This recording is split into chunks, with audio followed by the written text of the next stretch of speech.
Venku is the #1 platform to book hunting trips online. Search and compare over 3,000 guided and self-guided hunts available across the United States. From pristine ranches out west for elk to fast-paced Texas hog hunts and swampy Louisiana gator camp, you can book it online at venku.com. If you're an outfitter who spends all your time in the field, Venku takes the headache out of keeping up with the business side of your operation.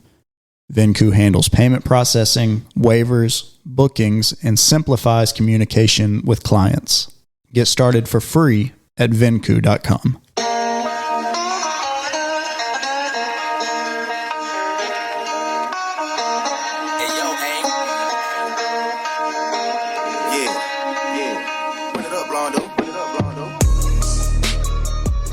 You are listening to Off the X Podcast with your hosts, Forrest Carvajal, Tyler Wells, Barrett Moon, and Matt Covington. Brought to you by Venku, Adventure Awaits. Pattern Pros, where simplicity meets results. Hunt Proof, the premier waterfowl mobile app. Migra, custom waterfowl ammunition. Rixie Outdoors. Wellens Land, Arkansas's leading real estate and development group. And Pond Creek Duck Calls. Call with confidence. What's up, everybody? Welcome to Off the X Podcast, and that is a wrap for the first split. It is over. Matt's exhausted. He's barely awake. This is his third ghost in a row, and he's a little coherent. This is literally my third ghost today. How did is it really? Yes.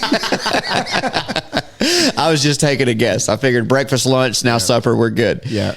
Half of my first ghost of the day fell into the water, so we're going to say second and a half. Well, since we're on them, what flavors have you had today? This is my third sour pink lemonade, actually. All three? Yeah. I hit the gas station. They had a 2 for $5, so I got 2 sour pink lemonades. Then I got here and went in his fridge, and I got a sour pink lemonade. Well, we'll let you get caffeinated real quick. Thank Tyler, you. how are you? Good.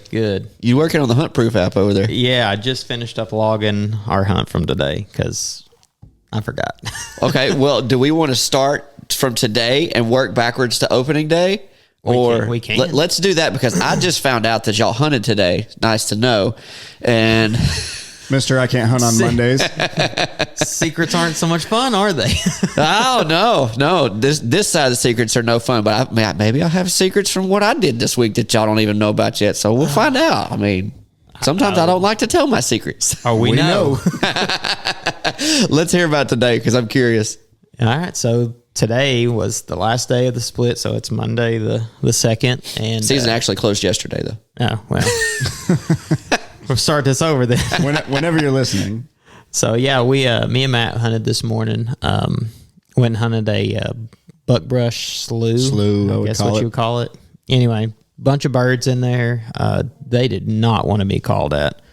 I don't know. It was weird. That place is the bird watcher's dream. Like if you want to go and you want to see ducks, go here every morning of the season. I promise you're going to see ducks, but they are so hard to work. You want to drop an onyx pin for everybody?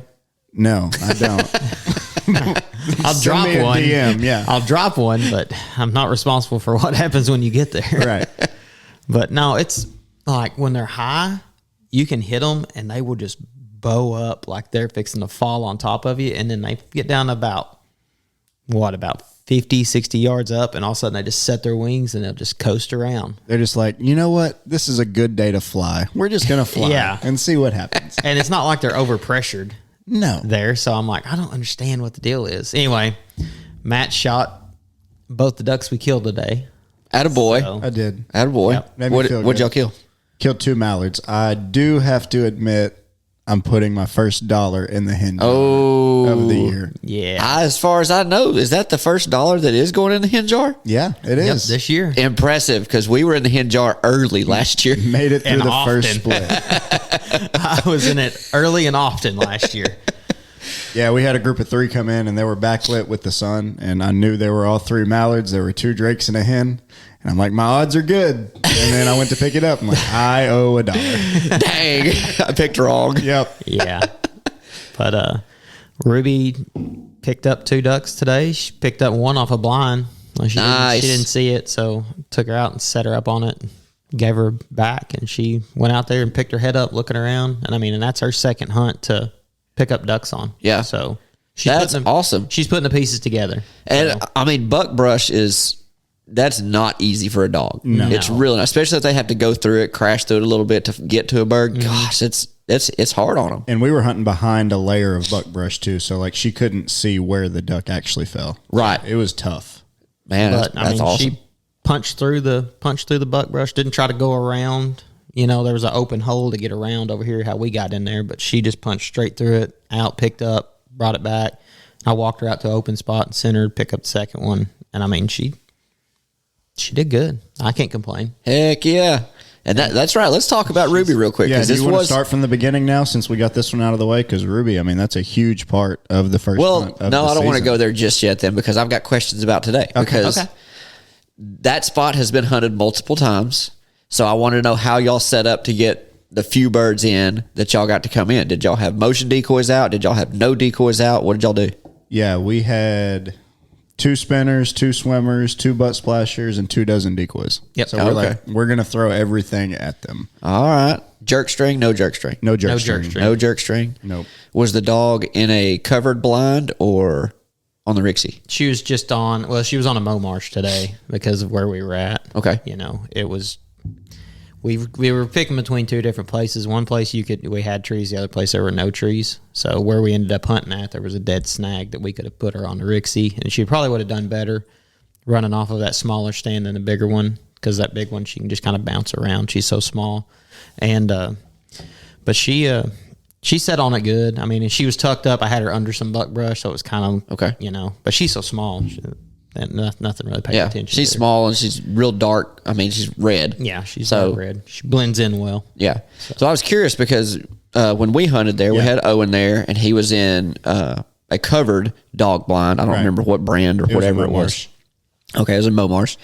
And I was curious about how well the birds were seeing us because it's, you know, there is a lot of buckbrush, but it's not exactly tall buckbrush. Mm-hmm. I mean, even for me, it's not very tall. It's short.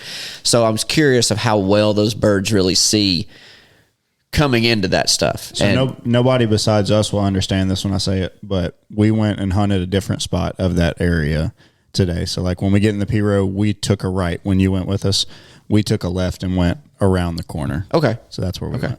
Cool. Yeah. And we were set up off the whole 20, 30 yards. Yeah. You know, back away from where they would actually land at. And none of them flared off of us. They just like hit a certain elevation and like they were like, that's as low as we're going. Did what they do back there. That was real similar to when we went. They kind of did the same thing, but it was also, you know, like I said, I think that's the second time that I've ever been back there. So I don't really have as much knowledge of it as what y'all do. So I was trying to piece the parts together for the next time. Like, okay, what should we try next time to try to make them more confident with this is where we want you to be. And we tried the Pond Creek on them normally. Boy, you can just finesse them in with that thing. And Pond Creek, we did only feed calls. We just kicked water for a while. We did like just no kick calls, water. Just kick water. We tried everything we hit them hard with J-frames, hit them hard with cut downs, soft. I mean, it did everything that I could think to do other than just like lay in the water. Yeah. You know, and it was too cold for that. And I don't know, man. It was one of those days like I was like, these ducks act like they have been hunted hard here and they have not. Right. Well, I mean, so if you've been out hunting and you've noticed the same things, no, it's not just you. It's multiple groups and multiple people that are seeing the birds doing the same thing. So interesting. I mean, when they were high, they would act like they were listening good. Yeah. Like, respond back. They like would make you feel good about yourself. That one hen, when you'd hit her, she'd just, right back at you. And I'm like, she's hooked. Yeah. And you'd see them wingtips would be bowed in, head stretched back, like they're losing altitude. And I'm like, get the gun off the tree. Let's get ready. They're fixing to fall in first time. And then all of a sudden, they're just like, wait a minute. Let's coast around for 45 minutes. And then we'll just go sit down 100 yards over there. Well, see, that was the other thing that I was about to say is when we hunted, I don't even think they landed in the area. Like there was a lot of them that would come down, look at us, and then they'd mill around and go look over the whole buckbrush area and then just kind of still filter out and leave the whole area. They weren't even landing. It wasn't like our spot they just didn't like, and they found another spot in the buckbrush. They just like kind of filtered around the whole thing and just decided, no, this isn't where we want to be, and they kept moving, which I'm was telling you, what interesting. I would like to do one time. Corn. I would know. I would like to hunt corn.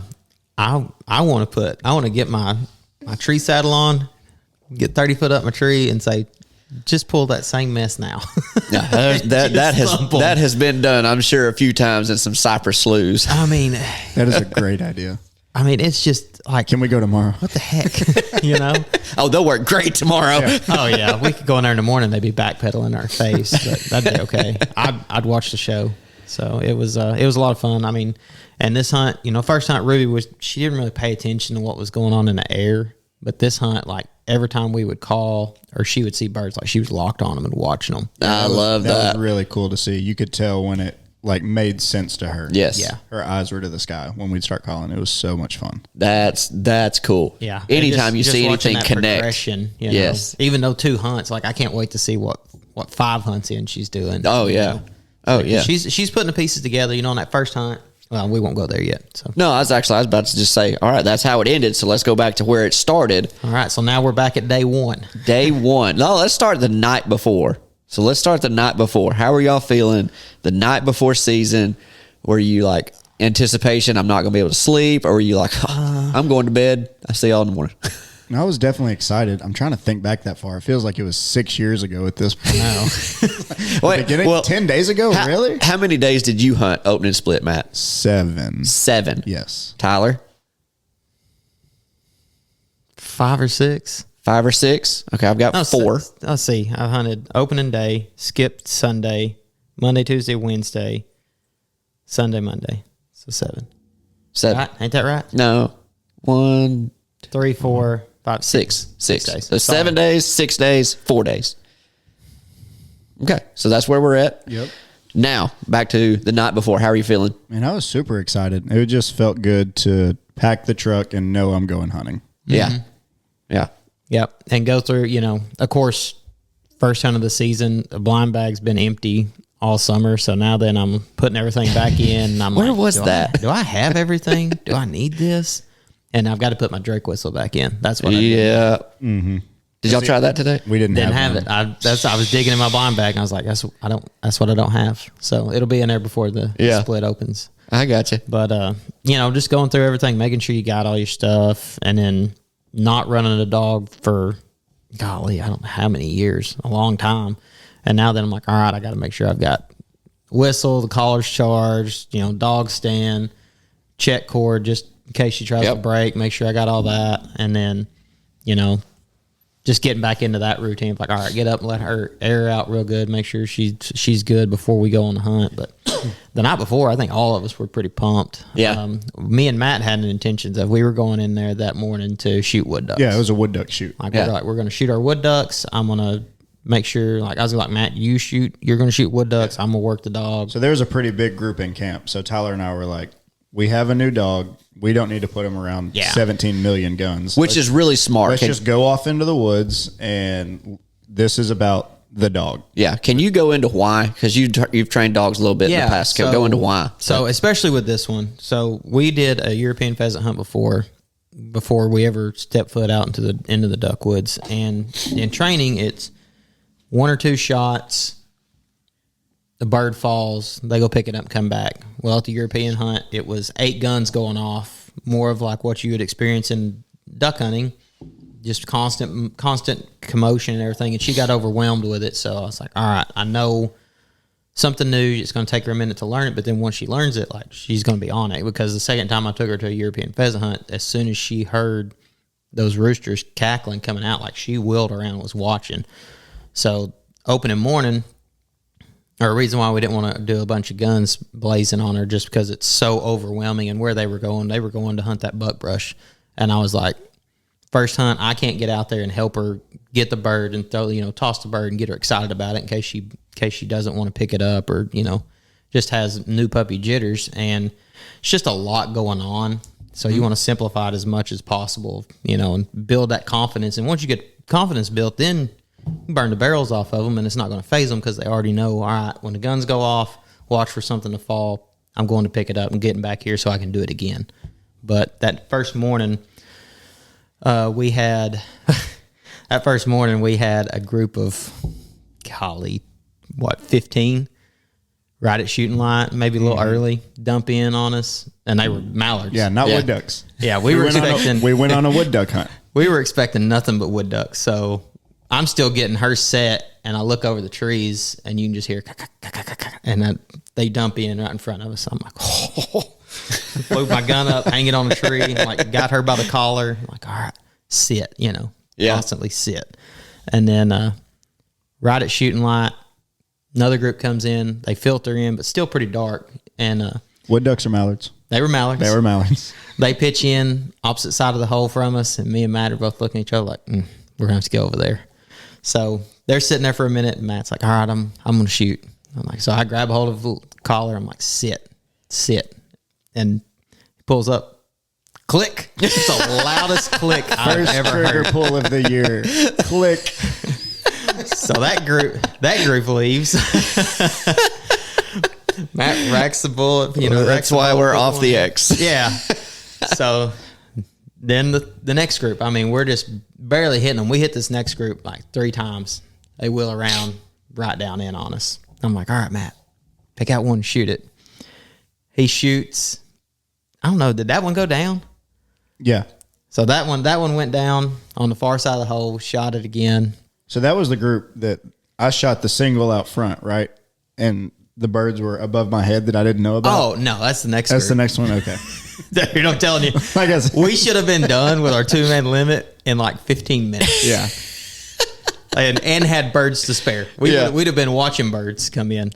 So this group comes in, Matt shoots at them. One picks up and flies straight at us. I've got Ruby here. I've got 20 gauge in this hand, single-handed. Me and Matt shoot at the same time. The bird falls. It's like 15 feet out in front of us. Stone dead, not flopping around. Yeah. Like, she sees it. I'm like, Ruby, send her. She bounds off the stand, runs out there, she gets to it, bumps it with her nose, and it's still like flopping. Yeah. It's just nerves. So she was kind of like, oh, what? It's not dead. What is this? So run out there, like toss it around. Hey, get her excited about it. She picks it up. She's in her sleep right now. And toss it around. She grabs it right back to the stand with it. And then the rest of them we shot that morning. We ended up shooting 8 that morning, right? Yeah.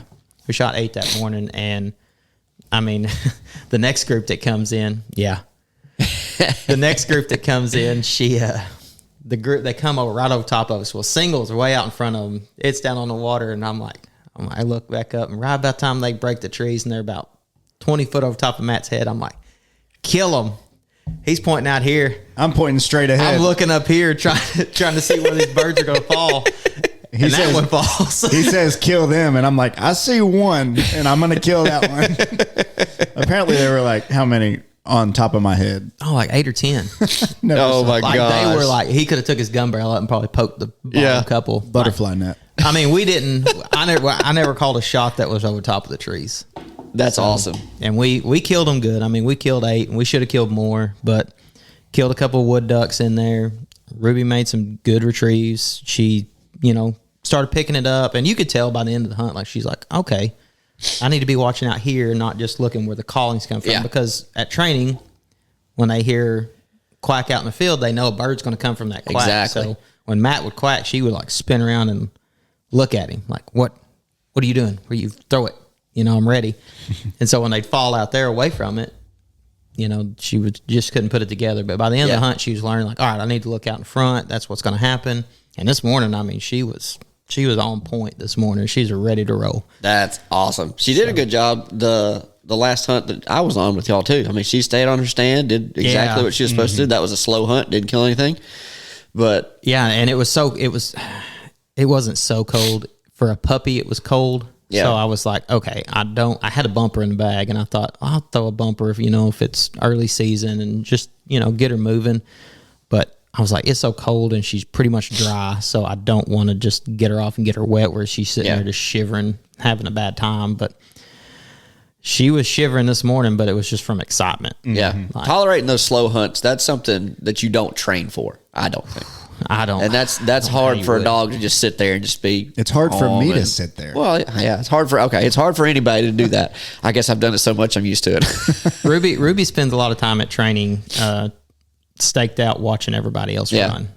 So she learned to chill out, in which she did great this morning. I mean, she whined on me a couple of times, but it was a quick correction, grabbing her muzzle, quiet. Yeah. Just holding on to her muzzle for a minute, and that stopped it. So she didn't do it anymore.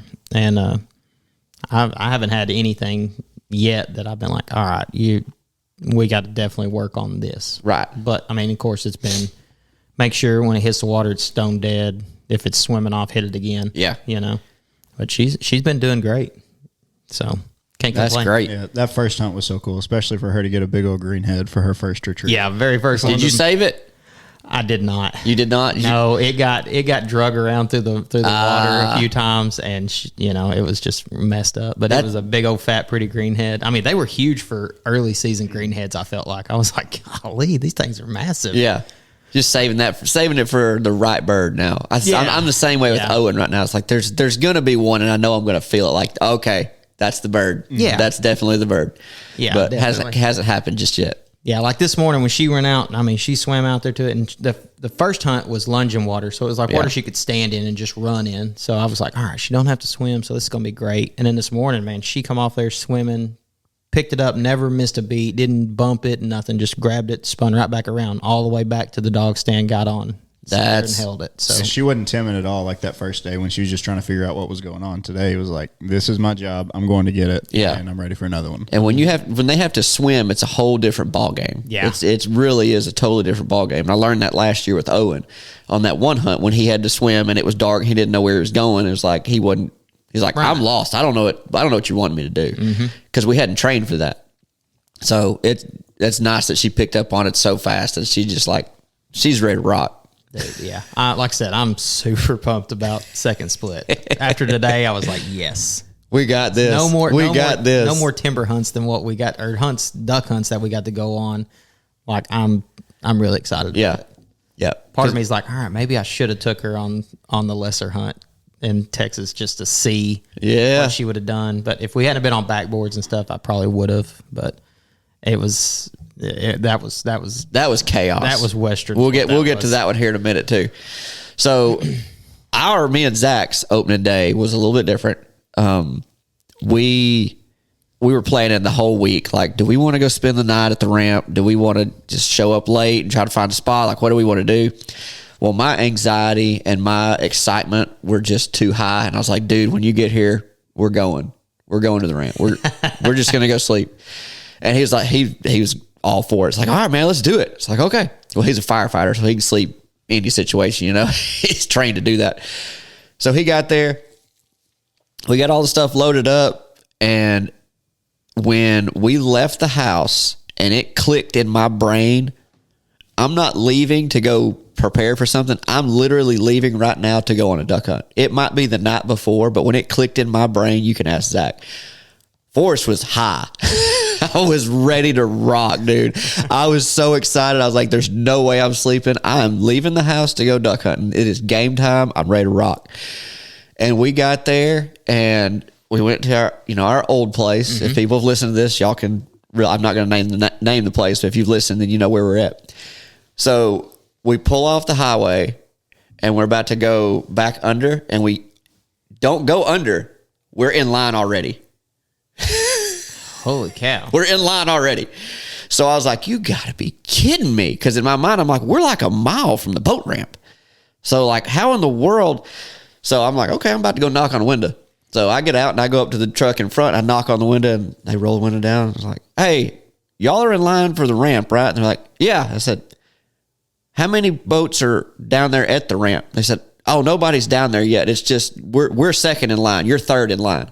I'm like, okay. Why are we all the way down here? That's what I was thinking. They were like, I don't know about if we could be in this area at this time or whatever. I was like, okay, that's fine. I was like, there ain't nobody down there? And they said, no, there's nobody down there. I'm like, okay. Because in my head, I'm like, y'all are flat line to me. Y'all probably got this stage. There's one boat down there. Right. And I was like, I got back in the truck and I told Zach, I'm like, I can pass them.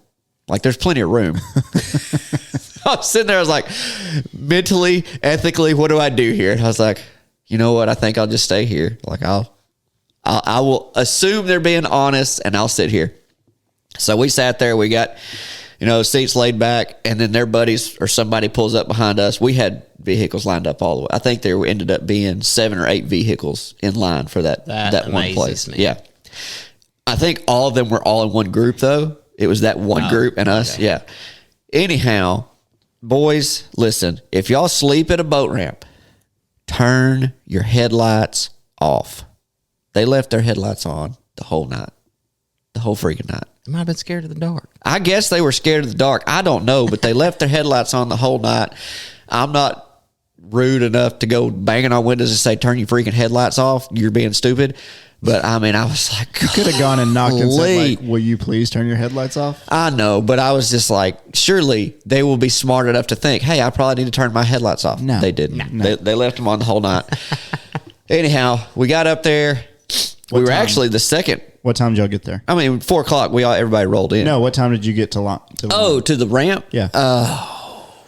Fudge, 10:30-ish, 11 maybe. Okay. It was later. I mean, it wasn't like we got there and the sun was going down. But anyhow, 4 o'clock came, drove in, and the first boat, they dumped in real fast, took off, and the second boat just went and parked. And I was like, all right, I'll go. And we'd already talked. I talked with the guy that was, I guess, leading the show. I was like, all right, where are you going? Because this is where I'm planning to go. We weren't going to the same place. So they got the spot that they wanted. We were walking to get to the spot that we wanted, and we missed it by about 3 minutes. I saw lights, and then I was like, I'm going to keep going because I've already walked too far to turn around. Yeah. Got up there, realized that there was a few lights over there. They were just getting into the spot, but they were in it. So I was like, okay, well, I don't want to do this. So let's go to this other spot. And I was like, there's no way that it's, there's going to have to be people in that spot too, because there's always people in this spot. So we walk over to it, and it's a really big open area, and there was nobody there. Which amazes me. It amazes me, too, because I was like, how is there nobody here? As far as spots in that area, I would say that's probably 1 or 2. It is the A spot. It's like the most obvious, at least. I was like, I would have thought everybody would have been racing for here. Yeah. And nobody did.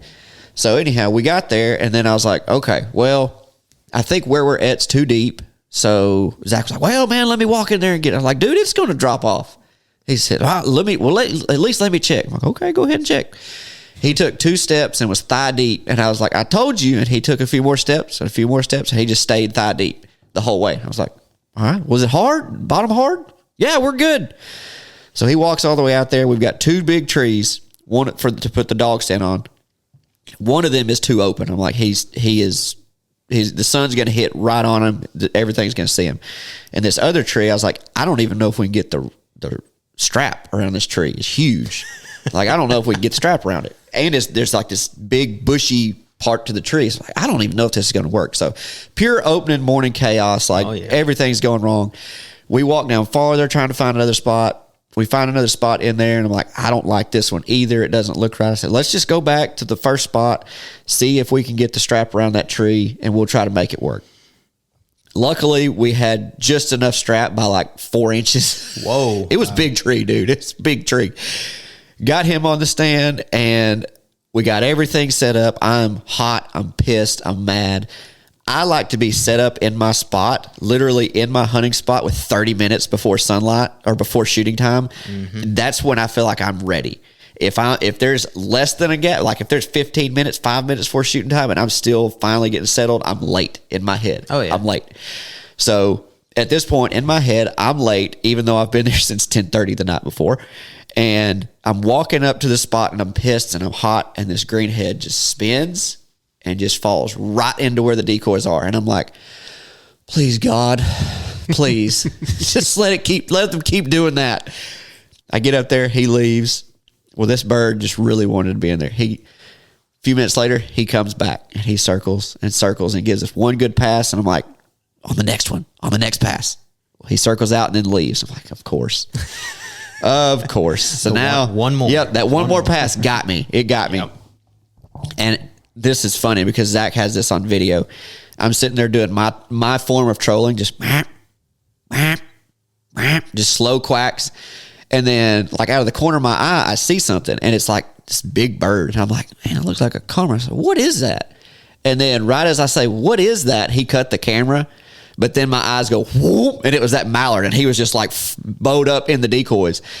And I try to raise the gun up, and the strap gets stuck on something, and then the barrel gets stuck on the buckbrush, and then it's just like pure chaos. And like Zach's like, are you going to shoot? And finally, boom, I shoot. I don't know how it hit the bird, to be honest with you. It was just raised up. I have to shoot because he's in range.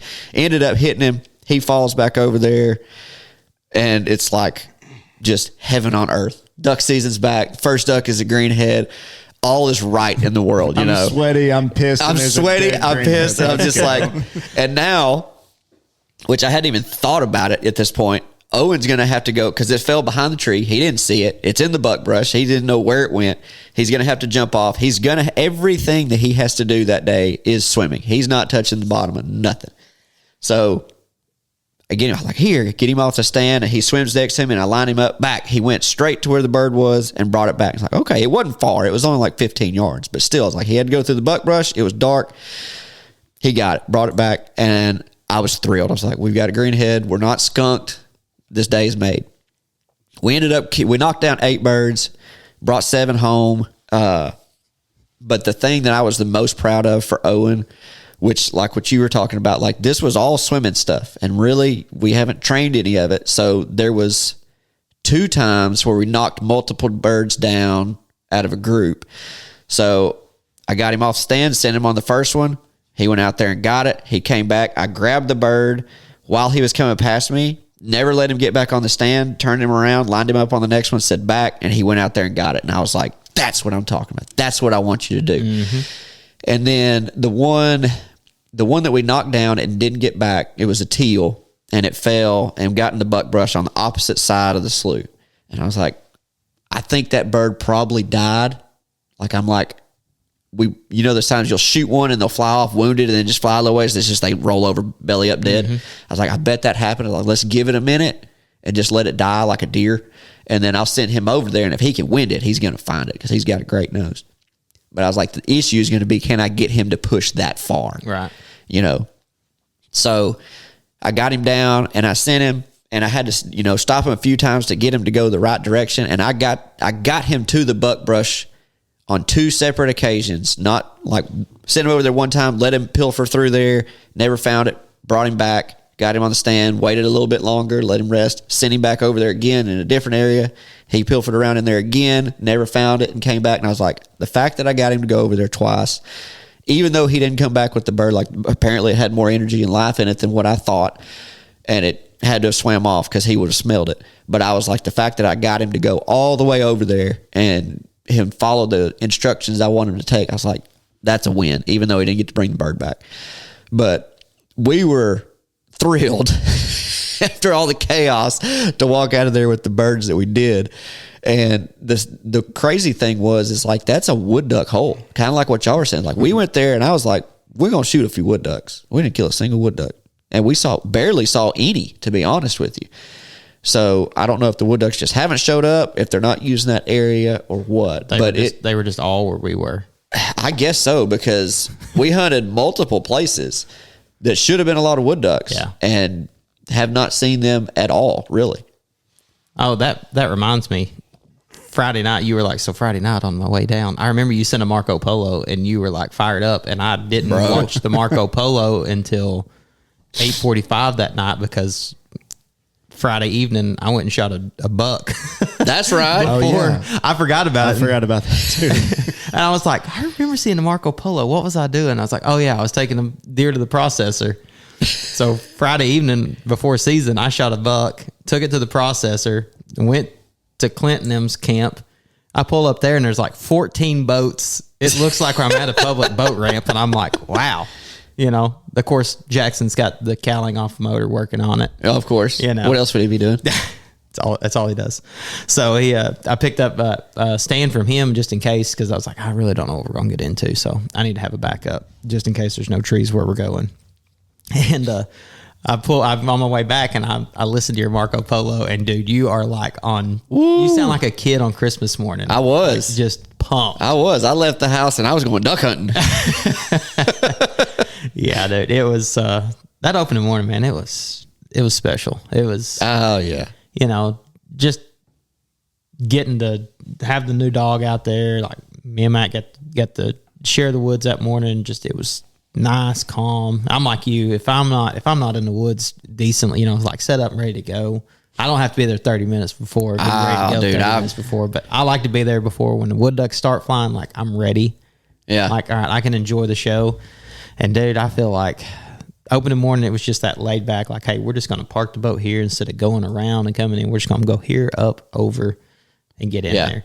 And then it just everything worked out great on that hunt. So I think opening morning was the only time that I was comfortable set up on a tree and waiting on shooting time. Not once did it happen for me. Ever since then, I've been stressed and pissed and anxious. Yeah, that's my goal for second split is like, I don't want to be anxious and stressed about. Yeah. I'll say this. The only day that I wasn't anxious and stressed was the day that we took the boys. And the reason I wasn't anxious and stressed is because I was like, we ain't going to kill nothing anyhow. We're just taking the boys to the woods. Like I have no expectations of anything going right. I just want them to have fun. That's all I care about. So that was the only morning that I was like, whatever happens, it happens. But talk about day 2 real quick, because Matt took me on a chaos ride in the P-Row that I wasn't expecting. It was not a chaos ride. It was. I was like, I did not feel safe. Are you serious? You didn't feel safe? No, I'm kidding. I did. I was fine. We get there, and the first thing Forrest says is, we're going to need a bigger P-Row. I said, no, we're not. Get in. We're going to need a bigger P-Row. Who did y'all have? My dad went with us, but we were just taking... We went 2 trips, but he had, I don't know how many decoys was on that tangled decoys. Web. Oh my gosh. You think those Texas rigs can't get tangled? Bull fart. Oh my gosh. I remember trying to pull those things out of the P-Row, and I was looking at them and I was like, you know what? No. We don't need decoys. We don't need decoys today. We don't need any of these today. Down there it might be better to hunt that with just like 1 or 2 decoys. I've tried it. No. Well, that's how we started it. No, we didn't have a choice. I took them off the Texas rigs, and they were just free floating out there. That's the only way I could get decoys off. Wow. Of that. It was so. Oh yeah, they weren't coming untangled. You were going to have to sit down by the fire with a drink and be like, all right, I'm taking an hour to figure this out. Mm-hmm. If you see a pile of decoys in the container next time you get down there, just don't look at them. Just leave them alone and go get more decoys. Hand that one to Ben. Say, here, you take these today. Ben, if you're listening, I don't know how you jacked those decoys up. So it had to be the kids or something. It was talent, dude. I'm telling you, however those got tangled up, that was talent. It wasn't tangle free. It was just tangled. It was a wasp nest. It was bad stuff. Yeah. So we were already running a little bit late because we were catching a ride from somebody else, which I hate being. Oh, that's right. We had to do that too. I hate being at the mercy of somebody else for time, just because I'm a control freak when it comes to that. Like everything, I have to be early for everything. So we get there a little late. Our decoys are a lot of tangled up. We have to make 2 trips in the P-Row, and we have to walk through some of this buckbrush that we were talking about earlier. So I get Owen, Forrest, and like 2 decoys loaded in the P-Row, and I take them down there. No, we still had the wasp nest of decoys. Did. Yes. We didn't know they were tangled yet. Not until we got there, yeah. So we took the wasp nest down there. I dropped Forrest, Owen, and the decoys off. I'm like, all right, I'm going to go back and get my dad. I come back. Forrest is still messing with these decoys. Like, I was expecting everything to be set up, them to be... Oh, before we even got there was like 2 different holes 30 yards apart from each other. And Forrest was already a little on edge. I was on edge. And I was like, all right, Forrest, we can hunt this, or what do you think? He's like, I don't know, Matt. I've never been here before. You make a decision. You tell me what. I was trying to not be rude, but I was like, dude, I ain't never been here. You're going to have to make the decision, Matt, because I don't know. I'm like, this is day 2. Here we go. So, yeah, we had day 59 tempers on day 2. So we finally got, I don't know if you could call it set up. We got our few decoys out there. And it was just like what we experienced this morning. A lot of birds kind of sailing around. Yep. They act like they're going to work. They'll bow up, coming at you, and then pick up and just kind of take off. Just it's what they do back there. So I had my one good shot of the year Forrest had a self-defense shot on a wood duck to keep us away from the skunk. It was very impressive. I was happy I hit that bird because he was coming through there hot. Mm-hmm. Yeah. I was happy you hit that bird too, and so was Owen. Yeah, Owen was too. He made a good retrieve on that one too. Yeah. So, I was proud of him. So that was the wood duck shoot that we were expecting the first day. We killed one wood duck. Forrest killed one wood duck on that hunt. We attempted some shots at some other birds, but they were probably shots that we shot out of anger. Yeah. Just out of spite. Yes, exactly what it was. A lot of those that we didn't pull the trigger on this morning. Y'all were pulling the trigger on? Yeah. Oh. Yeah, it was, you need to leave kind of shots. Get out of here. All right, so that was the end of ours. And Tyler over here was traveling to go to Texas while we were doing that. What'd you do in Texas? Oh, so on Sunday, second day of season, we loaded up that morning and we drove to the Panhandle of Texas, which is where my family's from, and went with Prairie Bomb Outfitters. We went crane hunting and lesser hunting. And man, I'm telling you, if I can get y'all out there, they taste so good. All I want to do is eat them. You just bring some home, let me eat them. I'll be perfectly happy. I told them, I said, they said, y'all want to try to get after geese or cranes? I was like, cranes, man. I'm here for the cranes. I can shoot geese at the house. Yeah. They're like, all right. So they're like, man, we got some cranes. And then we show up that first morning, Monday morning. And they're like, all right, y'all be here 6 a.m. We get there at like 5:45, just ready to go. I'm like, all right, Marissa, let's get ready. I'm packing shells, getting blind bag ready for both of us. I got the guns out, make sure everything's ready to go. Another truck pulls in behind us, so there's 10 of us. So us, me and Marissa, and 4 other people went, and we get there, and then another 4 people get out of that truck. So I'm like, holy cow, and then 2 guides. So we got 10 guys. We get out there, and they're like, guys, this is the biggest crane feed I've ever seen in my life. Oh boy. Oh boy. Okay. Like that makes it sound good. So wind in Texas is always blowing. So it's blowing a front end. And I mean, you could just hear them off in the distance, like just a low, just they'd make like a. Just do it. Just do it in the mic. You got this. There you go. That's pretty good. So you can just hear them off in the distance, like just a low roar of this. And I'm like, dude, that's a lot of cranes. Because like we hunted them the year before, and like they were roosting pretty close that year to where we were, and you couldn't hear them real good. But this was like just a low roar. Well, they start getting up early. The guides are still like moving stuff around and brushing the blind because cranes are so weary. And we're like it's like barely shooting light. Look out there. I'm like, there's something coming in. Like there's something coming. And Justin went with us, and Justin's like, I think those are cranes. And everybody hadn't even got set down and got guns loaded. And like, these are fixing to start backpedaling into decoys. So we hurry up and load the guns. The guides literally lay down outside the blind. Because they're still, because they've got handfuls of brush kind of putting it in around people, making sure everybody. Generally, they're a later bird, right? Yeah, they're supposed to get up late. Well, these did not. They was hungry. We started out the morning, dumped 2 right off the bat, and then we had groups of like 40 and 50 all morning. Jeez. Like wanting to just coming in trying to work, and I mean you're only allowed 3 apiece. So I mean you're like, oh crap, it's gonna be over in a hurry if we keep this up. And it was over in a hurry. So we shot 35. Dang. Did you take the 20 or the 12? 20s. 20s? Yep. Heck yes. Dude, that Migra 2.4 out of a 20 a good gauge shell on them was ridiculous. I was amazed. Like it wasn't crippling, it was just dumping. Yeah. So it did work. So we shot 35 that first morning. Second morning, that group they didn't come back. So we went and we set up about a half a mile away from this one because they were kind of the main I guess path that they were flying was about a quarter mile over from where we were to another pivot. We were on this pivot in this wheat field. But I mean, they were just coming from behind us, beside us. They were coming from everywhere. It was ridiculous. And so we shot that first morning there. The next morning went a quarter mile down, set up kind of on this fence row, not out in the middle of the pivot, but off to the side. And we were probably off the X that morning by 200 yards, which he said, man, they just kind of they fluctuate from where they want to go. And this morning they picked here because the wind was kind of blowing across us a little bit more. But we were done with that morning early too. I mean, it was dumb. Dang it! It was dumb. Well, how many did y'all bring home? I brought home 12.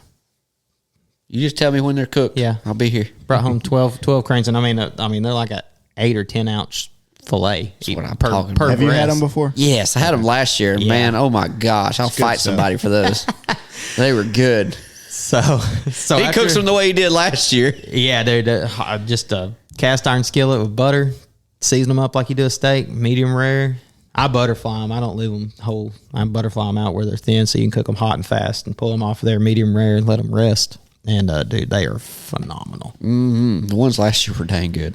So, last day of the hunt, so that was Monday and Tuesday. Wednesday, we're sitting there Tuesday night having dinner, and God calls. He's like, hey, we haven't had a good cackler feed really this year. You know, we've killed some, but it's not like what we're seeing on this field. Like, this is going to be something special. I'm like, all right, yeah, we'll go shoot that and give the cranes a break. So we get up next morning. There's 10 of us that morning. We shot 58 lessers, specs, and I think we had, I don't know how many snows we had. We had some snows mixed in there. But we shot 58 birds in 45 minutes. Dude, when they would come in and they'd bunch up. We were in a silo set and a sock set, and we're on backboards in the middle of it. So there's nothing over top of you. It's just raise up and get nuts. On them. Dude, I'll show you videos, but it was stupid. Like 30 yards out in front of you, 15 to 30. Yeah. 30 was about your normal shot.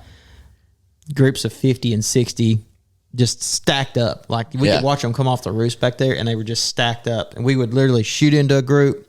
The guides would get up. Me and Justin would get up, and we'd run out there, grab birds hard and fast as we can, start stacking them behind blinds, getting everybody squared away. Back in the blind, as soon as you get loaded and laid down, and they would hit them again, dude, they were just right back on us. Wow. Marissa, when she came back, talked like that was the funnest thing that she had. Yeah, she was like, the geese. She was like, I want to do that. Why don't we do that back home? I'm like, because we don't have lessers back home. We ain't got that back home. She said, I am runt. With a T. With a T. She said, I am runt. Yeah. Yeah. Yeah. And so we like 2 birds killing our limit. So they're like, hey guys, we got 2 birds left. Like, if you want to stay loaded for snows, but just make sure there's nothing behind it. And I was like, if we got 2 left, I'm unloading. I don't, I'm not taking a chance of this. It ain't gonna be me. Yeah. And that's everybody else like, no, we're unloading. We good. So we had 2 left, and the girls it was my wife and Justin's mom. So we said, all right, well, y'all shoot, one of you pick who's going to shoot first, who's going to shoot second. Let y'all kill the last 2. Okay. So big group comes in. I mean, just freaking massive. Comes in, they spin over us for a minute. They kind of leave. They call them back. Like, they're freaking birds everywhere. It was ridiculous. And this one bird sits down. Everything else is up still. So I'm like, all right. They said, Tiffany, you shoot that low bird. And so she shoots at the low bird, misses it. This bird goes to get up. Marissa pops up and just smokes it. Heck yeah. Just lays it down. Just boom. So we're one bird. So we mess around there. Some massive groups keep coming, and they're like balled up on top of each other. So like you can't. Yeah, you can't. You shoot one, you'll drop 4. So they spin. Finally, this one bird separates off, pulls up, boom, dumps it, finish out. That was our last hunt for the trip. It was amazing. So I stayed after the hunt. Like everybody else packed up. Justin and them had to get to the airport to get home. Me and Marissa are sitting there, and I'm like loading all of our stuff in, packing up because we're getting ready to leave Amarillo and go to visit family for Thanksgiving. I'm out there watching these guides, and I'm like, I'm gonna go help them. Yeah. So I go out there and I help them tear down, and I'm just BSing with them while we're doing it. And I'm like, dude, that was a phenomenal morning. Like, we do this all the time, and that was as good as it gets. And he's like, y'all realize y'all are dumping like 6 to 8 out of every group? And I'm like, well, yeah. I mean, there was 10 guns going off. So, I mean, yeah, we doesn't always happen that way. Wait for my story. Oh, yeah. But as this front's pushing through, so this front keeps trying to push every day. So Wednesday it finally pushes, and whenever we started to hunt that morning, it was like the sun. You could see the sun in the sky. By the time we got done, it was like grayed out skies, low cloud cover, and the wind is blowing like 60 miles an hour. Jeez. It's blowing so bad it like takes these backboards up and it just starts rolling them across the field. Oh gosh! And you're walking into it with holding decoys, and you're like trying to hold them in your hand and not get them ripped out of your hand. And I'm like, guys, I feel bad just leaving y'all out here with all this stuff, like because they would just like grab a silhouette and just down the field, and you have to run down and go catch it. So we got everything picked up, and I told him, man, we really appreciate it, and if you're looking for a good time, go Prairie Bomb. I mean, it's. Y'all going back next year? I think so. Yeah. Think so? Yeah. It depends on the family's talking about doing something different for Thanksgiving. Okay. So if that changes, that may affect how we go or where what time we go. But dude, that week it ain't disappointed yet, and it put the hooks in Marissa. That's good. That's good. That's all she talked about when she got home. It's like, I'm ready to go hunting. I'm ready to go. That was one of the first things I heard her talk about was the goose hunt. Yeah. After we got done at that, and she was like, we were on our way to Shamrock. She was like, "What? Do we have those at home?" I'm like, "No." She's like, "I want to go shoot those. Where can we go shoot those at?" And I'm like, "Oklahoma." Yeah. That's the closest we can get. But man, no, she's hooked now. She's ready to go. Like we went to Max when we come to Worlds, and she's like, "All right, I need to buy this and this and this," and okay. So it's got her hook now. Now we just got to get her on a good timber hunt. That's right. And she'll really be roped in. So, but it was man, it's one of those that like I go back and I watch the videos. Like it was so good, I stopped shooting and I just videoed for a while. That's pretty good. Because I was like, I've shot all I need to shoot. Like I'm just going to video everybody else, and just because the size of the groups were just like, we don't see that. No, we don't see that. No, and you don't see them stacked up like that. Like it was like as far as you could see, they were just stacked. Yeah, and it was the perfect amount of time between that volley, getting out, picking them up, getting everybody back in, reloading, laying back down, and getting ready. Sounds like it had a flow to it. Yeah, the whole hunt had a flow to it, dude. And like you just the energy around you was just like on 10. It was so much fun. And I'm not a person that likes to hunt big groups. But I was like, thank God we had. Well, I mean, if you hunted today, like 4 people, you'd have been done in 4 minutes. Yeah, those guys would have been pissed because they put out a lot of decoys. I can imagine if you had to put out that many decoys, I'd kind of want to hunt. I mean, we picked 8 up, or 10 I think we people. picked up decoys for like almost 2 hours. Wow. How many? Do you know the number? Did they tell you the number? No, there were 4 bags of silhouettes and then 5 or 6 bags of socks.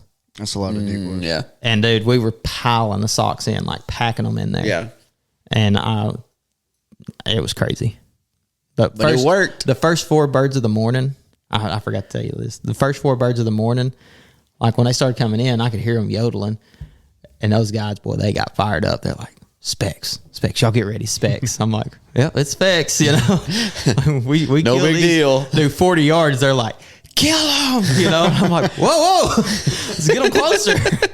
So we pull up, we shoot them, dude, and they are barred up, beautiful Specs. Two of the guys with us had Bill and Denver was the other guy's name. They'd never killed a Spec. Really? So they were like, man, we want to mount one. One of them was beautiful, barred up, didn't break a wing or nothing. Like it wasn't bloody. I was like, I'm petting it on the way back. I'm like, dude, this one right here. This is your bird. Put this one on the wall if you want to put one on the wall. They don't get any prettier than this. But well, that's cool. Four came in out of that group, and we killed all 3 that were barred up. And the juvie, we let it get out, and I'm pretty sure it came back later and it didn't make it out. But yeah, those guys were fired up. They're like, man, don't kill a lot of Specs, this time of year. So that was pretty cool. I'm like, he said, yeah. He said, about the time I called the shot, I realized they were still out there pretty good ways. He said, but I figured y'all could kill them. It's a good time when the guides are having that good time. Oh, dude, too. they were just like on cloud 9. Yeah. You shoot into them, they just hoop and holler, and they're like, we got some killers today, So it was a blast, dude. I would love for you guys to get to go with us when we go. Hopefully one day. That'd be fun. One day. Oh, I hope so. Back to Arkansas. Yep. Go ahead. So Monday I didn't hunt, and just a quick backstory. About a month ago, I had a new neighbor move in. I'll get into the mic. I had a neighbor move in across the street from me, and the way my office window faces, you can see the front of their house. So it's not like I was outside peeking through the blinds with binoculars, but you can tell they start moving in. Dude's got some decoys, a truck, looks like a hunter, shows up with a duck boat. So eventually I go out, introduce myself to him, and his name is Ben Burgess. He was competition calling several years ago. He was all into it. But anyway, he told me his family grew up around like Coy, his girlfriend's from Humanoak, that area. He's like, yeah, love to take you hunting one day. So I'm like, cool. So fast forward 2 seasons, I'm outside Monday night organizing my truck like I do every single night. I don't know why I do that. So I have my back to his house, and I hear, hey, tell me a duck story. So we get to talking a little bit. I'm like, man, we're just not killing a ton of ducks. We're having fun. And he's like, yeah, we'll go on a goose hunt. Just let me know what days you have free. I'm like, man, I'm blessed. Have a pretty flexible schedule. He's like, all right, sounds good. So he goes inside, and about 5 minutes later, I text him. I'm like, well, I'm actually free tomorrow morning. I don't want to be that guy to be like, call you right on it. So he's like, well, I'm going tomorrow. Let's go. So we go on a spec hunt, get there, and we had the opposite experience of a lot of killers in the blind. We had some older gentlemen hunting with us, and we had a good time. But y'all were dropping 6 to 8, 8 to 10 out of a group. We were shooting singles out of big groups, but we could have been done in 30 minutes. We ended up hunting until about 9 o'clock and calling it. We had a great time, but that was my one goose hunt that I went on. So shout out to Ben. Thank you for the invite. And you made Matt's week. Yeah, it was fun. Oh yeah. Well, when we got the picture of that, I was like, dang, Matt, where did you kill the specs at? Because I was like, I didn't know we had anywhere we could go spec hunting. Yeah. And Matt's got a sneaky little neighbor friend that he's going spec hunting with. It was a last minute deal. I'm glad you got him though. Yeah, it was fun. Shoot, specs are a lot of fun when you can shoot them. They're kind of a jinx for me. I don't know why, but they really are. So mentioned the kids hunt. Yes, that earlier. Was Wednesday, correct? That was when it was the day before Thanksgiving. Yep. And that one planned out. I had my whole week planned ahead of time. Like, I was like, I'm going to hunt the first 2 days and then sleep on Monday. And then I had that kids on Tuesday or something or another. And then like take the boys on Wednesday. And then I'll hunt by myself Thursday. Had the whole thing planned out. So anyhow, I can't remember. I guess I might have told Barrett that. He messaged me, hey, are you going to go? Are you still hunting Wednesday with the boys? I'm like, yeah, I'm still going with the boys. Well, do you mind if me and Bodie go? Well, absolutely, of course. And then I can't remember how Matt got involved with it. I just texted you. Did you just text me? Okay. Yeah. And I was like, yeah, come on. But it was like, we're taking the kids, so don't expect much. Yeah. And I took a while trying to figure out exactly where I wanted to go, and then made a last minute decision like, okay, I don't want to go here. We're going to go here. And Matt got there first, said, dude, there's quite a few boats here. And I said, well, do you see headlamps or lights going this direction? He's like, no, yes, I do. Yeah. So I was like, okay, well, meet me at this boat ramp then, because he got there before everybody. Barrett had taken a wrong turn, so he had to come all the way back around the whole area. So, I mean, it was just pure off the X fashion chaos. And we got to the boat ramp, and surprisingly, I don't know how, but we had this whole area to ourselves. I guess because there wasn't any ducks. Yeah, that's probably why. Pretty good sign. Not a good sign. When you say that, but I talked to some guys that had a whole block of woods to themselves in Northeast Arkansas, at a very popular place. Somehow managed to have a whole block of woods to themselves. Really? Exactly. That's what happens when you close the gate behind you. Well, that might be it too. But anyhow, we got to a spot, and I was like, you know what? This spot looks really good. If there's any wood ducks, we're going to kill them. They're going to come right here. And there were no wood ducks. No. I mean, we seen like 2 groups of wood ducks, and I was just like, how? You say groups. We saw 2 pair. Yeah. I mean, I was like, how? How are there not more wood ducks here? I was like, I mean, 9 times out of 10, that spot you would think would have multiple opportunities to kill a wood duck. It just didn't happen. The pop-up camper 100 yards away from us probably didn't help. Yeah, it probably didn't help. There was a pop-up camper there? Yeah. Was anybody in it? No. They were out deer hunting, I guess. I guess. Well, we stayed there and we played with the boys. The kids had snacks. They played with sticks and shot a BB gun and, did all this fun stuff. You say they like I wasn't shooting a BB gun all morning too. Yeah, Matt was shooting the BB gun too. Matt, I'll tell you what, those Higdon decoys, they took a beating from the BB gun. Yeah. You're welcome. Oh, yeah. Well, they're foam filled. Y'all aren't going to hurt them anyhow. But anyhow, it was fun. The kids had a good time. Matt had a good time. The kids had a great time, Matt. And then there was one point in the day, there was a group of, I'd say probably 12 mallards comes over. And we just hammered on it. And they listened to us. Yeah, they did. And it was like, oh, snap. This might turn into something. And they work a few times. And I'm like, they're going to come in. And they did just like what y'all talked about at the buckbrush hole. They just kind of decided, no, we're just going to go off.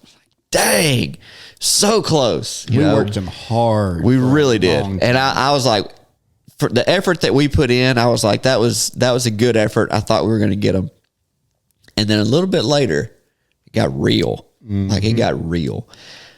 I'm going to say there was probably 30 to 40 birds in this one group. I was going to say 40. So yeah. Wow. In this one group, all big ducks. And they came down. We started them the same way. And, you hit them, and they'd answer back. And I was like, we about to shoot some ducks. And they came around one time. And I remember one time specifically, there was a couple of them that really put feet down, wings started shuffling. And I was like, they about to drop in here. Mm-hmm. And I was going to say, I don't care if it's just 2 that comes in. The other 38 don't. We're got to kill something for these boys. And they still picked up and they came around. But I got one little glimpse of the kids and they were all about it. Yeah. I just threw my phone to Reed. He said, what do I do? I said, record. Record it. But yeah, it was a big old group of ducks. And the whole time I was praying, God, please, this is going to get these kids hooked. Please, God, let these ducks come in. Just let them see one group, please. And they didn't come in. And I was so disappointed that they didn't come in. But I was still so happy because they had 10 passes. Oh, yeah. They got at least. Show. Those boys did. The boys had a great show. Yeah. They got close enough. You could hear wings. You could hear them quacking back. The kids got to see our excitement. It was cool for them to see that. They had a great time. We stayed till 10 o'clock, I think.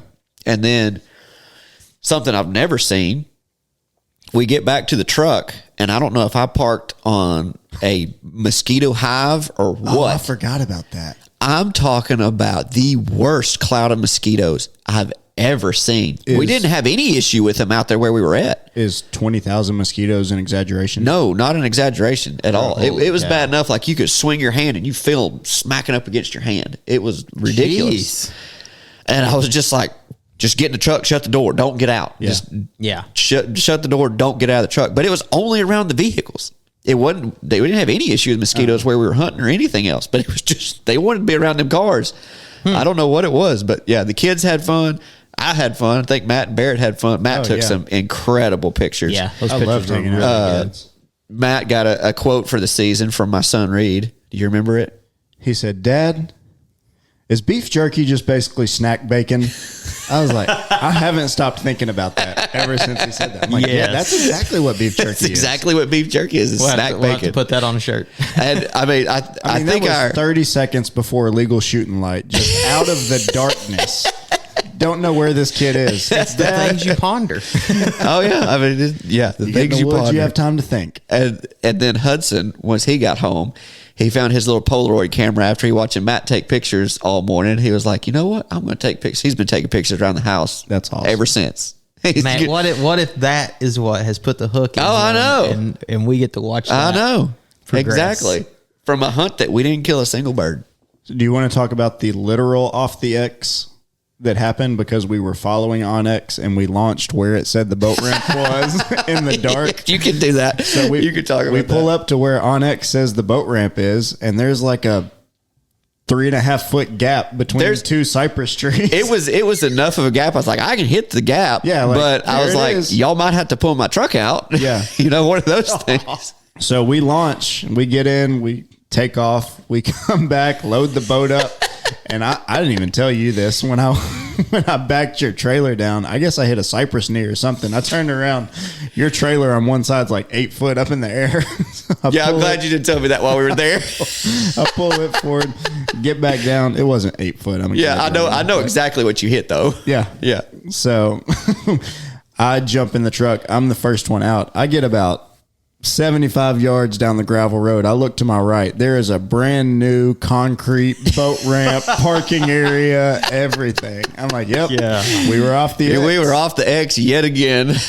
I didn't mess your trailer up, did I? What do you mean you know exactly what I hit? No, because when I was backing it down, there was a visible like cypress knee right there. Okay. I was like, okay, I just got to make sure I don't hit that and I'll be good. Matt hit it. He didn't tell Matt. I didn't think I needed to.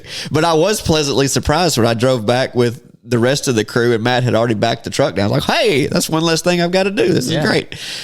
But yeah, that was a fun hunt that, you know, we didn't kill anything, but we still had a dang good time. Last podcast, I said one of my goals this year was to focus on the experience more than the number on the tote. And that was definitely an experience hunt that it'll go down as one of my favorites.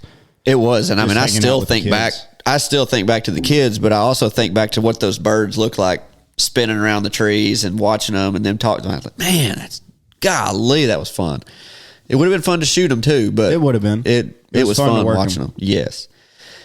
And then the next one was the wife's hunt. Unless you had a hunt between there you want to talk about. Let me look at Hunt Proof. Hold on. Well, I'll go ahead and start the wife's hunt because that hunt went from me taking Leah hunting to a whole bunch of folks duck hunting together. Let me count it up. I got skunked, so continue. 1, 2. Okay. 3, 4, 6. Keep counting. 10? Keep counting. Did we have 10? Was it 10? 1, 2, 3, 4, 5, 6, 7, 8, 9. Yeah, there's 10. 10 folks. 10 people. Yeah. There was 10 folks there. 2 dogs, 3 cameras. 2 dogs, 3 cameras. I mean, we were cameraed up. We were like, if we would have got into them, it would have been well documented. Yeah. Oh, yeah. Well, it was Leah's first duck hunt. We've gotten all the stuff prepared. I mean, we got home late because it was the day after Worlds that we went hunting. So we didn't even go to bed till after 11. I spent the most of the night getting all the stuff prepared, getting everything ready, and I've had a rough last 2 weeks. Preparing for Worlds, all these duck hunts, stuff not quite going my way. So we get to, beach jump and get to the point where like, okay, we got to get you dressed, get everything ready. I'm like, okay, I need to put the collar on the dog. I get in the back of the truck and I look for my backpack. Yep. My backpack's not there. And I look all over the place multiple times like I'm just missing it. There's no way that I left my backpack, which has the dog collar, my wife's gloves, my wife's hand muff thing, whatever you stick your hands in, her beanie. It's got my duck calls. It's got everything in it. My drinks, my snacks, all that stuff. Her drinks, her snacks, all that stuff in it. And when I realized I left that at home, that was the straw that broke the camel's back. Can I tell you what I saw? I was like, you can tell me, but this is what went through my head is I've kept my patience. I did not show my butt at Worlds the last 2 days when I wanted to throw my duck calls and break my duck calls and holler and cuss and scream. And I picked up her waders that was on the ground. I threw them suckers in the truck. And in that moment, I was thinking, I'm going home. This is so stupid. I'm going home. And I laid my head in the back of the truck. She's like, what's wrong? I was like, I need a minute. I need a minute. You can tell what you saw, Matt. So I didn't know there were waiters. I didn't know what it was. Small child. Yeah. I had already been down to the boats. I took the decoys down the first round of stuff, and I was walking back up, and Forrest had pulled up in that time. So my truck was parked beside his, and I'm walking up through the woods, and all of a sudden, I see Forrest just grab something and chunk it in his truck as hard as he can. I was like, oh, crap. It's about to go down. Was that Kevin Hart? Miss Green. So I walk up. I'm like, kind of gingerly. I'm like, what we need, Forrest? What you doing, buddy? I said, what do you need? He said, I left my blind bag at the house. He said, everything's in it. I said, okay. I have Pond Creek duck calls that you've made. I have all of my Sitka gear that I own is here. I have a whistle. I have a dog collar. I have everything that you need. Yeah, I didn't have the whistle for the dog either. That's on the lanyard. I said, we're going to be okay. And we got lined up. and then we went and sat in the boat, and you can go from there. Yeah, we got her dressed. Thanks to Matt for the gloves. Thanks to Wade for the hand muff, whatever that thing is called that you stick your hands on. I guess it's a muff. Thank you to Matt for the hand warmers. She did a great job. She handled it pretty well. She did get cold, so we'll have to get some better. I think I'll put the insulation, I guess, in the waders next time if I can find them. I didn't think she was going to get cold with all the layers that she had on her legs and socks. But I don't know if she sweated in her socks or whatever. She said her feet got really cold. Yeah, must have. That's what I think. But, she has no experience in the matter. So she can't say it was this or it was not this. So, we'll figure that out for the next one. She's not averse to going back. So she's like, I'll give it another shot. But we got there. Matt was flustered too. Matt was very flustered too because he took us to the wrong hole first. Well, my fluster started when we were sitting in the boat waiting, and I was just watching the clock. Minute ticked. All right, this is when everybody said we were going to be in the boat and leave. Yeah. 5 minutes went by, getting close to 10 minutes. I'm like, all right, I just need one more person to get in this boat. Tyler can bring everybody else. I don't care. I know where we're going. I guess I didn't know where we were going. So, we get in the boat. It's Forrest, Leah, and Noah Wellens with us. I take off. We have to go get an Argo because we're taking the Argo to the hole where we're hunting, where I think we're going. So we make it to the Argo. We get in the Argo. I hit the key, nothing. Hit the key, nothing. I try to start this thing. He's tried to start it for a bit. A while. This thing's not starting. So blood pressure going up, getting more pissed, time's ticking, starting to sweat. And Noah's like, I have the magic touch. Hold on a second. So he reaches over. He hits the key one time. Vroom, starts right up. I kissed that man on top of his head. I said, Noah, God bless you. So I'm like, all right, I'm going to take these guys in. I'll drop them off. I'm told there are decoys in the hole already. And I'll come back. Tyler will be there by the time I get back. Everybody else will ride in. So I go to the hole. I forget to tell Leah what an Argo is. So she thinks I'm just dumping her into a lake when we hit the water. We go over this levee, and I know what the Argo is, but I'm like, I'm not going to say a thing to her. I'm just going to see what her response is. And he just nose first right into the water. Right into the water. I did. So I drive us all the way to the hole, and there are no decoys.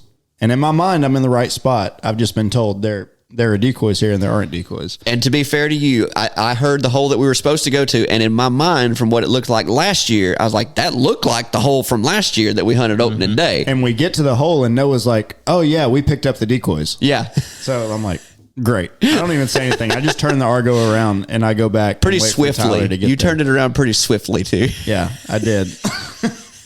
So, long story short, I went to the wrong hole. Tyler got everybody to the right hole, and we were setting up, getting everybody ready, and shooting light had come and gone. Still not set up. So. Well, Tyler got me, Leah, and Noah to the right spot.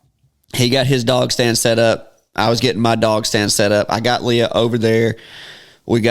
Luckily, this was the only smart thing that I did. I happened to put the shotgun shells for my gun and her gun in my coat. So I had shells. Like, I was like, okay, well, I got shells. We can shoot at least.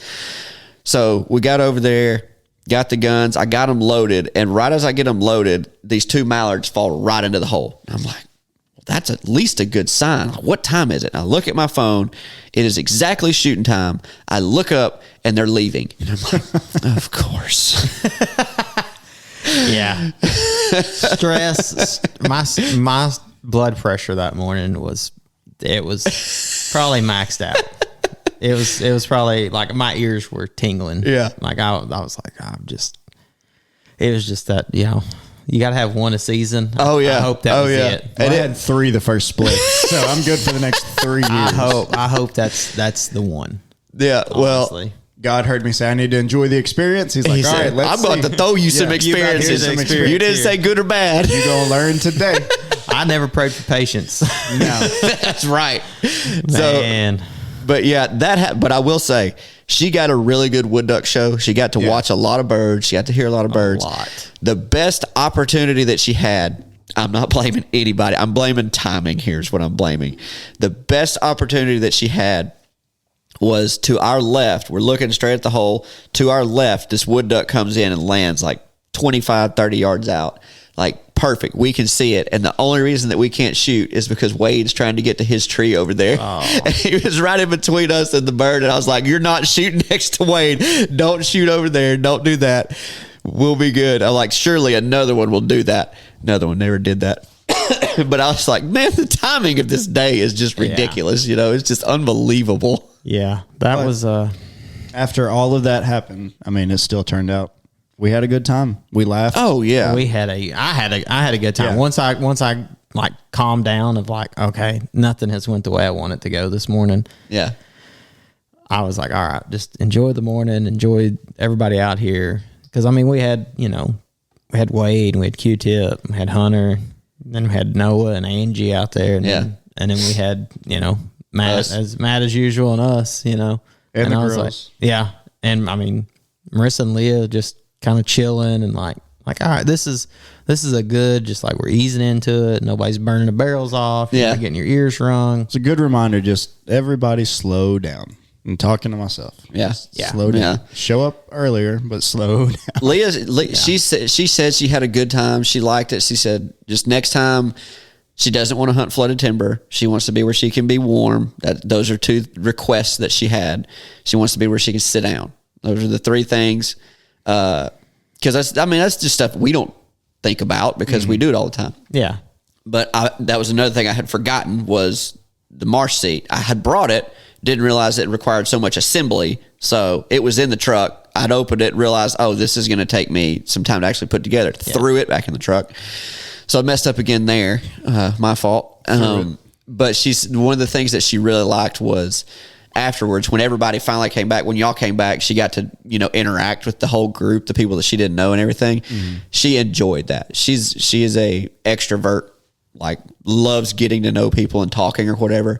So I think the next time we won't do flooded timber. We'll do a situation where we can all be closer to each other to where we can like have conversation, and it'll, set her up for more success. But I also want it to be set up to where she will have an easy shot at whatever we're after, wood duck or mallard, whatever, we go after. I was going to say, man, we could probably keep her warm and give her a place to sit down in the flooded timber. Oh yeah. Yeah. Well, we'll see. The only issue, and this is what I was telling her, is like the reason that getting a shot in the woods is difficult is because mallards, they'll hit the hole the way we want, but the wood ducks, they're going to land anywhere. Wherever. So you've got a 360 of like, where they're possibly going to be. So I'm going to try to probably take that out and get somewhere where like, okay, I know they're probably going to land somewhere in this alleyway of this. And that's probably the goal for the next time. In which normally in that hole, I would have put money on it. They normally come from out in front of you, and there's an old dim road that runs through there, and that's where they like to fly. Like where y'all were set, they should have come 10 yards beside you. Well, some of them did. Yeah. They just didn't land. Yeah. There was some. When Wade walked past us, there was two that come by that I was like, man, if we had tennis rackets, we probably could have got those. Yeah. Back to our hunts that we done in Texas, like Marissa's like, I wasn't cold. My feet were freezing. Yeah. I'm like, well, the ground sucks the heat out of you. And like, in a timber, it'll be a little bit better because, the water kind of, it's cold, but it doesn't ever get below unless everything's frozen. So you'll be fine there. And I went and got her a pair of the battery powered socks. She's like, my feet never got cold. I had to get her some battery powered socks, I guess. I was kind of like, man, maybe I need a pair of these because I'm just used to it at this point. Like cold feet's just part of it. Dude, I just wear regular socks now. That's what's works best for me. Regular cotton socks. Yes, I don't wear the thick wool ones anymore. They sweat. I will do that, and a lot of the times, if I know like I'm going to be walking around a bunch, I don't even wear my shoes in the truck. I don't even give my feet a chance to get sweaty. Really? Yeah. And I told her to do the same thing. I was like, when we got in the truck, I said, take your shoes off. Make sure your feet don't sweat. Take your shoes off. So yeah, all right. On the way there, wherever we go hunting, normally I've got the truck cold because I'm like, you don't want to get hot and sweaty on the way there because everybody, you put on your base layers and all that stuff. And that's what I told her because we were getting up in Texas. We were getting up, leaving the house by 3:45, 4 o'clock to drive to where we were needing to go. Yeah. And, I was like, hey, whatever you do, because she's like, I'm going to wear 2 pair of socks today. I'm going to do this. I'm like, do not put the second pair on until we get there. Mm-hmm. I said, your feet get sweaty now, and then they get cold. And so once they get wet and cold, I was like, you cannot get them warm. Exactly. So, but that, I think that was a good kickoff to the girls to get them. Yeah, to get them enjoying everybody got to see a pretty good show. There was quite a few wood ducks for that first 15, 20 minutes. Mm-hmm. And she was, there's some right there. She was into it. She was watching them. She was, following the birds. Yeah. And I appreciated the heck out of that because I was like, oh yeah, you're actually into this. Yeah. I'm all about it now. I just, we'll get a shot the next time. I mean, shoot, the boys go and they don't even get to carry a gun and have fun. So I don't know why I'm so stressed out about it. Yeah, but I do think that gives the girls a little more insight to, now I understand. Mm-hmm. Like I see the draw to it, and because that one in there right now, she's already like, well, let me see when we can go again because I had a blast. I'm ready to kill something. I love it. So it's funny that pressure we put on ourselves though, like you're talking about. Oh yeah, just that added stress for no reason. Absolutely. Yeah. Anything you're passionate about though, you're gonna put a little extra on yourself for it. Mm-hmm. That's just human nature. If you didn't care about it, you wouldn't put pressure on yourself. But one thing we forgot to mention, though, we did not do a story on this episode from people that are written in. So I think we'll probably save some of those for when Barrett's here. Probably he's the better reader of the group, I would assume. So yes. We'll save those for him. But we do appreciate all of y'all that have sent in stories. We will get to those. Huge congratulations to Seth Fields for winning World Cutdown, winning World Main Street. He was on the team that won the 2-man World Cutdown this year, and he won the World Live Duck at Easton. So he is the first person to win. He's the first person to win every World Duck Calling Championship. He's the first one to ever hold all those titles. So kudos to him. Congratulations. Go buy a lottery ticket. No, it's not luck for him. He has a gift and he works at it. The combination of the two things is when you have talent and you work your butt off at it, you get a superstar like that, and he's accomplished the goal that he set out to do, which is to win all those. And congratulations to him. He's earned it. Did a heck of a job. He's earned it for sure. Yep. Do y'all have anything else? I'm ready to go to sleep. You're ready to go to sleep? Okay. Then I'm going to say, this has been a long episode. Let's do one thing that we want to improve on for the second split. Matt, you can go first. Time management. Time management. For others. No. That you can improve on. Great. Now Matt's going to be calling me at like 2:30 in the morning. Patience? Is that what Matt's working on? Yeah, patience. Oh, dude, do not pray for patience. I'm not praying for it. I'm working on it. What you got, Tyler? Oh, man, that I want to work on I was thinking about this earlier today. I'm with Matt. Like we need to get to the hole a little bit earlier. Outside of that, man, I feel like we've started out the season pretty hot, like pretty positive other than one day. I think the thing I need to work on is just keeping a positive attitude regardless of how the mornings go and getting there. So, yeah, I think that's it. What about you? Mine's way more tangible than that. I want to get better at finishing these freaking ducks. It's just there's something to it. There's something missing, and I've noticed it for like the last few years. I'm getting really mad at it that I can't figure out this intangible thing of like there's a way to finish these freaking birds, and I've got to figure it out. So like that's the one thing that I'm focused on the most is like what do I do here? What's something that I can add, something I can take away, something I can do different to help finish these birds. So that's one thing I'm focused on. Okay. That's a good one too. I like that one of mine. I like it. We good? We good. Well, guys, thank you for listening to another episode. We appreciate you sticking with us. Go like, follow, subscribe, do all the things, and we will catch you on the next one. Peace.